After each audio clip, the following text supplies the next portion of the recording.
It began with one clip. Shaky phone footage filmed in the heart of Westminster, a crowd chanting, police lines breaking, smoke cutting through the cold November air. Within hours, that single clip had set Britain ablaze. Tommy Robinson, the most divisive man in modern Britain, had just confronted London's mayor, Sadiq Khan, outside a government-funded community centre. The exchange lasted less than 2 minutes, but in those 2 minutes, the fragile illusion of calm in the capital shattered. What was supposed to be a quiet press event on unity and tolerance had become a live confrontation between two visions of Britain, and the cameras caught everything. The footage spread like wildfire across social media.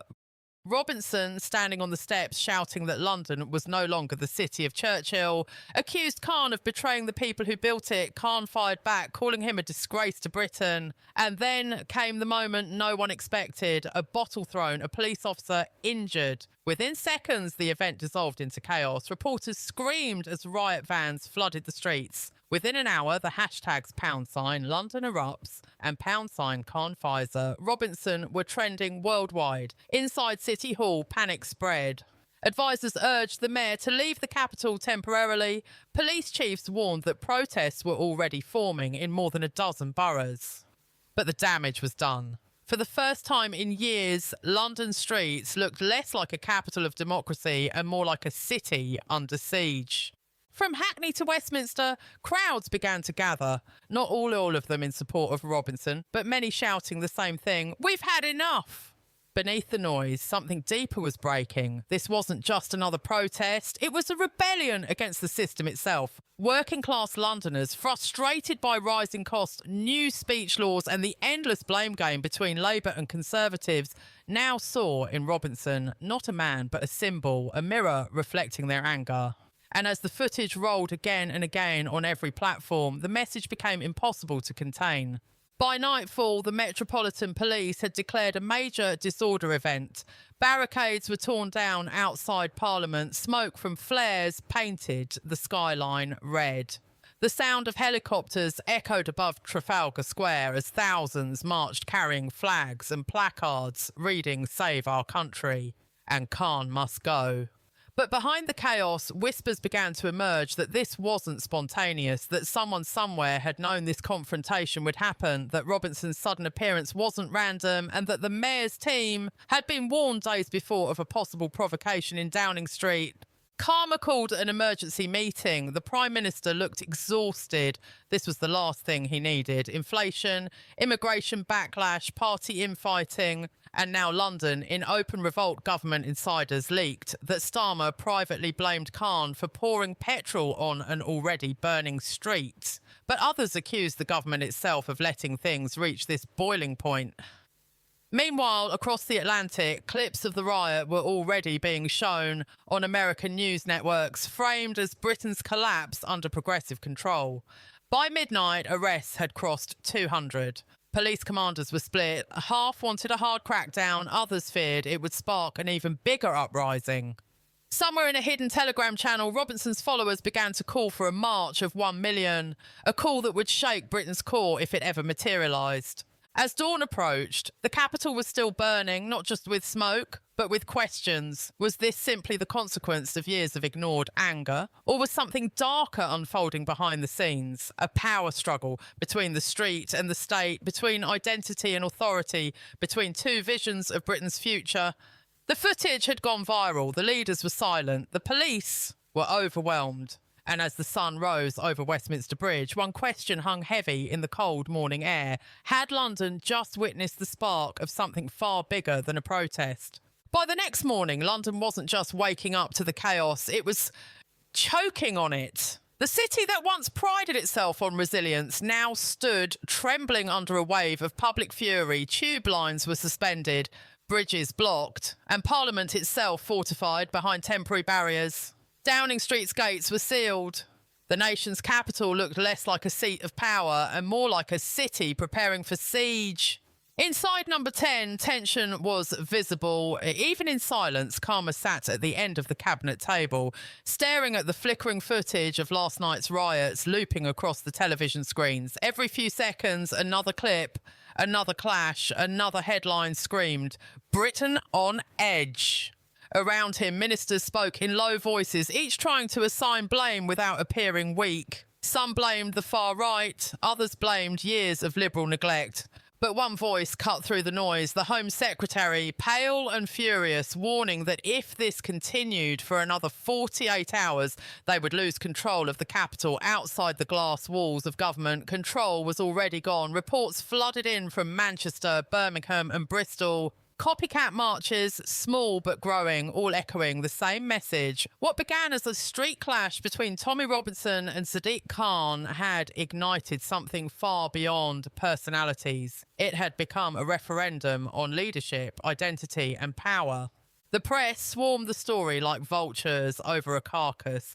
BBC anchors called it the greatest civil unrest in a generation. GB News broadcast live from Westminster, claiming the protests were a people's revolution. Even Sky News, usually cautious, spoke of a government losing its grip on public trust. The narrative shifted by the hour, one side calling it fascism reborn, the other calling it freedom reclaimed. But behind the chaos, something darker was quietly unfolding. Leaked intelligence reports revealed that Robinson's movement wasn't acting alone. Anonymous funding, encrypted messaging networks and coordinated meeting points suggested something organised, something strategic. MI5 officials reportedly briefed the Prime Minister that external influence may have played a role, hinting at digital interference from outside Britain. Starmer, already cornered, knew what that meant. If true, it wasn't just a protest, it was an operation. Meanwhile, Sadiq Khan faced his own reckoning. His office windows were cracked from last night's violence. Graffiti outside City Hall called him a traitor to the people. Under pressure, he released a statement condemning hate speech and violent provocation, directly blaming Robinson for inciting unrest. But instead of calming the streets, as it enraged them further, Robinson posted a furious responsive video filmed in the back of a van, declaring, "This isn't hate, this is Britain standing up." Within hours, the clip surpassed 10 million views. As night fell again, the protests turned into open confrontation. Police sirens echoed through Whitehall. Flares lit up the night sky. Video feeds captured crowds chanting outside Downing Street, demanding the resignations of Khan, Starmer, even the King himself. The monarchy, until now silent, could no longer ignore it. A late-night statement from Buckingham Palace urged peace and unity, but even that drew mockery online. For the first time in modern history, Britain's institutions, Parliament, police, press and palace all looked powerless before the storm of public rage. And yet, in the chaos, there were whispers of calculation. Certain MPs, both Labour and Conservative, began quietly speaking with Robinson's allies, testing the winds. Sensing a potential shift in power, some saw opportunity in the anarchy. Others feared it was the beginning of Britain's undoing. Across the Channel, European leaders watched in disbelief. France warned citizens to avoid London. The EU issued a statement expressing deep concern. The US press compared it to the January 6th riots, calling it Britain's democratic breaking point. But in the heart of the storm, the question wasn't just who started it, it was who was benefiting from it. As intelligence reports leaked, a name began to emerge, a mysterious donor with deep connections in both British media and foreign interests, funding the digital campaigns that fueled the anger online. Inside government, panic turned to fear. Phones were tapped. Files marked confidential began circulating among journalists. The illusion of order was collapsing, and still the crowds grew louder, angrier, more desperate. The protest wasn't fading, it was spreading. Somewhere between the roar of the crowd and the silence of power, a new battle was beginning, not on the streets, but within the heart of government itself. A struggle between truth and control, loyalty and survival. As London entered its second night of unrest, one question burned across every screen, whispered in corridors of power and shouted from rooftops. By the third day, Britain no longer recognised itself. The morning headlines read like dispatches from a collapsing state. Riots engulfed the capital. Khan was in hiding. Parliament was under siege. Entire streets were shut down. Supermarkets closed early. Even the underground fell silent. The city that had once symbolised stability now looked like a warning to the world. What frightened the establishment most wasn't the noise of the streets. It was the silence coming from inside the palace. Behind the ornate gates of Buckingham, King Charles had been briefed in private by security officials. What he heard left him pale and speechless. Intelligence files revealed that the unrest was not just spontaneous outrage. It had been fueled by a coordinated campaign of disinformation, thousands of fake accounts, fabricated videos, and deepfakes designed to inflame every fracture in British society. The goal was simple: division, distraction, and destabilisation. But no one could say who exactly was behind it. The king reportedly asked just one question: who profits from a Britain in chaos? No one had an answer. At the same time, the government was fracturing from within. Starmer's authority had vanished. Ministers were leaking memos to the press. The opposition was calling for a vote of no confidence. Deep inside MI5 headquarters, an emergency report landed on the director's desk, intercepted communications linking a British political donor to encrypted transfers from overseas accounts. The donor's name was redacted, but the initials matched a figure close to both parties, someone powerful enough to fund both sides of the conflict.